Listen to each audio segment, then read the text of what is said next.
Assalamualaikum warahmatullahi wabarakatuh. Selamat pagi. Pada hari ini materi PPKN akan membahas tentang kasus-kasus ancaman di bidang Ipolexos Hankam. Kasus-kasus ancaman di bidang ideologi, politik, ekonomi, sosial, budaya, pertahanan, dan keamanan. Menurut Undang-Undang RI Nomor 17 Tahun 2011 tentang Intelijen Negara, ancaman adalah setiap upaya, pekerjaan, kegiatan, dan tindakan baik dari dalam negeri maupun luar negeri yang dinilai dan atau dibuktikan dapat membahayakan keselamatan bangsa, keamanan, kedaulatan, keutuhan wilayah NKRI, dan kepentingan nasional dari berbagai aspek, baik ideologi, politik, ekonomi, sosial, budaya, maupun pertahanan dan keamanan. Ancaman terhadap keamanan manusia meliputi keamanan ekonomi, pangan, kesehatan, lingkungan personel, komunitas, dan politik. Ancaman terhadap keamanan dan ketertiban masyarakat meliputi kriminal umum dan kejahatan terorganisasi lintas negara. Ancaman terhadap keamanan dalam negeri meliputi separatisme, terorisme, sabotase, spionase, kekerasan politik, konflik horizontal, perang informasi, perang cyber, dan ekonomi nasional. Ancaman terhadap pertahanan meliputi perang tak terbatas, konflik perbatasan, dan pelanggaran wilayah. Ancaman bagi integrasi nasional tersebut datang dari luar maupun dari dalam negara Indonesia sendiri. Dalam berbagai dimensi kehidupan, ancaman tersebut biasanya berupa ancaman militer dan non-militer. 1. Ancaman militer. Ancaman militer adalah ancaman yang menggunakan kekuatan bersenjata dan terorganisasi yang dinilai mempunyai kemampuan membahayakan kedaulatan negara, keutuhan wilayah, dan keselamatan segenap bangsa. Ancaman militer dapat berupa agresi atau invasi, pelanggaran wilayah, pemberontakan bersenjata, sabotase, spionase, aksi teror bersenjata, dan ancaman keamanan laut dan udara. Agresi suatu negara yang dikategorikan mengancam kedaulatan negara, keutuhan wilayah, dan keselamatan segenap bangsa Indonesia mempunyai bentuk-bentuk mulai dari yang berskala paling besar sampai dengan yang terendah. Invasi merupakan bentuk agresi yang berskala paling besar dengan menggunakan kekuatan militer bersenjata yang dikerahkan untuk menyerang dan menduduki wilayah Indonesia. Bangsa Indonesia pernah merasakan pahitnya diinvasi atau diserang oleh Belanda yang ingin kembali menjajah Indonesia sebanyak 2 kali, yaitu 21 Juli 1947 dan 19 Desember 1948. Bentuk lain dari ancaman militer yaitu peluang terjadinya cukup tinggi adalah tindakan pelanggaran wilayah Indonesia oleh negara lain. Konsekuensi Indonesia yang memiliki wilayah yang sangat luas dan terbuka berpotensi terjadinya pelanggaran wilayah. Ancaman militer dapat pula terjadi dalam bentuk pemberontakan bersenjata. Pemberontakan tersebut pada dasarnya merupakan ancaman yang timbul dan dilakukan oleh pihak-pihak tertentu di dalam negeri, tetapi pemberontakan bersenjata tidak jarang disokong oleh kekuatan asing baik secara terbuka maupun secara tertutup. Pemberontakan bersenjata melawan pemerintahan Indonesia yang sah merupakan bentuk ancaman militer yang dapat merongrong kewibawaan negara dan jalannya roda pemerintahan. Dalam perjalanan sejarah, bangsa Indonesia pernah mengalami sejumlah aksi pemberontakan bersenjata seperti DITI, PRRI, Permesta, pemberontakan PKI Madiun, serta G30 SPKI. Beberapa sejumlah aksi pemberontakan bersenjata tersebut tidak hanya mengancam pemerintahan yang sah, tetapi juga mengancam tegaknya negara kesatuan Republik Indonesia yang berlandaskan Pancasila dan Undang-Undang Dasar Negara Republik Indonesia tahun 1945. Pada abad modern dewasa ini, kegiatan spionase dilakukan oleh agen-agen rahasia dalam mencari dan mendapatkan rahasia pertahanan negara dari negara lain. Kegiatan spionase dilakukan secara tertutup dengan menggunakan kemajuan iptek, sehingga tidak mudah dideteksi. Kegiatan tersebut merupakan bentuk ancaman militer yang memerlukan penanganan secara khusus untuk melindungi kepentingan pertahanan dari kebocoran yang akan dimanfaatkan oleh pihak lawan. Aksi teror bersenjata merupakan bentuk kegiatan terorisme yang mengancam keselamatan bangsa dengan menebarkan rasa ketakutan yang mendalam serta menimbulkan korban tanpa mengenal rasa perih kemanusiaan. Sasaran aksi teror bersenjata dapat menimpa siapa saja, sehingga sulit diprediksi dan ditangani dengan cara-cara biasa. Perkembangan aksi teror bersenjata yang dilakukan oleh teroris pada dekade terakhir meningkat cukup pesat dengan mengikuti perkembangan politik, lingkungan strategis, dan ilmu pengetahuan dan teknologi.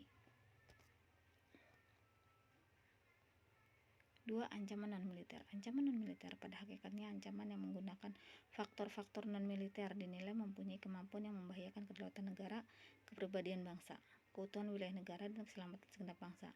Ancaman ini salah satunya disebabkan oleh pengaruh negatif dari globalisasi. Globalisasi yang menghilangkan sekat atau batas pergaulan antar bangsa secara disadari ataupun tidak memberikan dampak negatif yang kemudian menjadi ancaman bagi keutuhan suatu negara, termasuk Indonesia. Ancaman non-militer diantaranya dapat berdimensi ideologi, politik, ekonomi, dan sosial budaya. Ancaman di bidang ideologi. Secara umum Indonesia menolak dengan tegas paham komunis dan Zionis. Akibat dari penolakan tersebut, tentu saja pengaruh dari negara-negara komunis dapat dikatakan tidak dirasakan oleh bangsa Indonesia, kalaupun ada pengaruh tersebut sangat kecil. Akan tetapi, meskipun demikian, bukan berarti bangsa Indonesia terbebas dari pengaruh paham lainnya, misalnya pengaruh liberalisme. Saat ini, kehidupan masyarakat Indonesia cenderung mengarah pada kehidupan liberal yang menekankan pada aspek kebebasan individual. Globalisasi ternyata mampu meyakinkan kepada masyarakat Indonesia bahwa liberalisme dapat membawa manusia ke arah kemajuan dan kemakmuran. Tidak jarang hal ini mempengaruhi pikiran masyarakat Indonesia untuk tertarik pada ideologi tersebut. Akan tetapi, pada umumnya pengaruh yang diambil justru yang bernilai negatif, misalnya dalam gaya hidup yang diliputi kemewahan dan pergaulan bebas. Ancaman di bidang politik. Ancaman di bidang politik dapat bersumber dari luar negeri maupun dalam negeri. Dari luar negeri, ancaman di bidang politik dilakukan oleh suatu negara dengan melakukan tekanan politik terhadap Indonesia. Intimidasi, provokasi, atau blokade politik merupakan bentuk ancaman non-militer berdimensi politik yang sering digunakan oleh pihak-pihak lain untuk menekan negara lain. Ancaman yang berdimensi politik yang bersumber dari dalam negeri dapat berupa penggunaan kekuatan, berupa pengerahan massa untuk menumbangkan suatu pemerintahan yang berkuasa atau menggalang kekuatan politik untuk melemahkan kekuasaan pemerintah. Ancaman separatisme merupakan bentuk lain dari ancaman politik yang timbul dari dalam negeri. Sebagai bentuk ancaman politik, separatisme dapat menempuh pola perjuangan politik tanpa senjata dan perjuangan bersenjata. Pola perjuangan tidak bersenjata sering ditempuh untuk menarik simpati masyarakat internasional.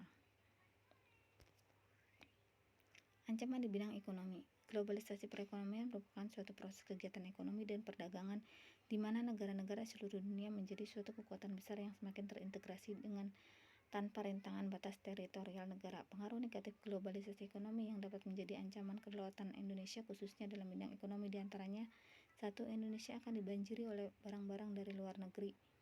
Seiring dengan adanya perdagangan bebas yang tidak mengenal adanya batas-batas negara, hal ini mengakibatkan semakin terdesaknya barang-barang lokal terutama yang tradisional karena kalah bersaing dengan barang-barang dari luar negeri. 2. Cepat atau lambat perekonomian negara kita akan dikuasai oleh pihak asing seiring dengan semakin mudahnya orang asing menanamkan modalnya di Indonesia yang pada akhirnya mereka dapat mendikte atau menekan pemerintah atau bangsa kita. Dengan demikian bangsa kita akan dijajah secara ekonomi oleh negara investor. 3. Timbulnya kesenjangan sosial yang tajam sebagai akibat dari adanya persaingan bebas. Persaingan bebas tersebut akan menimbulkan adanya pelaku ekonomi yang kalah dan yang menang. Pihak yang menang akan dengan leluasa memonopoli pasar, sedangkan yang kalah akan menjadi penonton yang senantiasa tertindas. 4. Sektor-sektor ekonomi rakyat yang diberi subsidi semakin berkurang, koperasi semakin sulit berkembang, dan penyerapan tenaga kerja dengan pola padat karya semakin ditinggalkan, sehingga angka pengangguran dan kemiskinan susah dikendalikan. 5. Perburuk prospek pertumbuhan ekonomi jangka panjang. Ancaman di bidang sosial budaya. Ancaman yang berdimensi sosial budaya dapat dibedakan atas ancaman dari dalam dan ancaman dari luar. Ancaman dari dalam didorong oleh isu-isu kemiskinan, kebodohan, keterbelakangan, dan ketidakadilan. Isu tersebut menjadi titik pangkal timbulnya permasalahan seperti separatisme, terorisme, kekerasan, dan bencana akibat perbuatan manusia. Ancaman dari luar timbul sebagai akibat dari pengaruh negatif globalisasi, diantaranya adalah munculnya gaya hidup konsumtif dan selalu mengkonsumsi barang-barang dari luar negeri. 2. Munculnya sifat hedonisme, yaitu kenikmatan pribadi dianggap sebagai suatu nilai hidup tertinggi. Hal ini membuat manusia suka memaksakan diri untuk mencapai kepuasan dan kenikmatan pribadinya tersebut meskipun harus melanggar norma-norma yang berlaku di masyarakat. 3. Adanya sikap individualisme, yaitu sikap selalu mementingkan diri sendiri serta memandang orang lain itu tidak ada dan tidak bermakna. Sikap seperti ini dapat menimbulkan ketidakpedulian terhadap orang lain, misalnya sikap menghardik pengemis, pengamen, dan sebagainya. 4. Munculnya gejala westernisasi, yaitu gaya hidup yang selalu berorientasi kepada budaya barat tanpa diseleksi terlebih dahulu, seperti meniru model pakaian yang biasa dipakai orang-orang barat yang sebenarnya bertentangan dengan nilai dan norma-norma yang berlaku. 5. Semakin memudarnya semangat gotong royong, solidaritas, kepedulian, dan kesetiakawanan sosial. 6. Semakin lunturnya nilai-nilai keagamaan dalam kehidupan bermasyarakat. Sekian dari saya, semoga bermanfaat. Wassalamualaikum warahmatullahi wabarakatuh.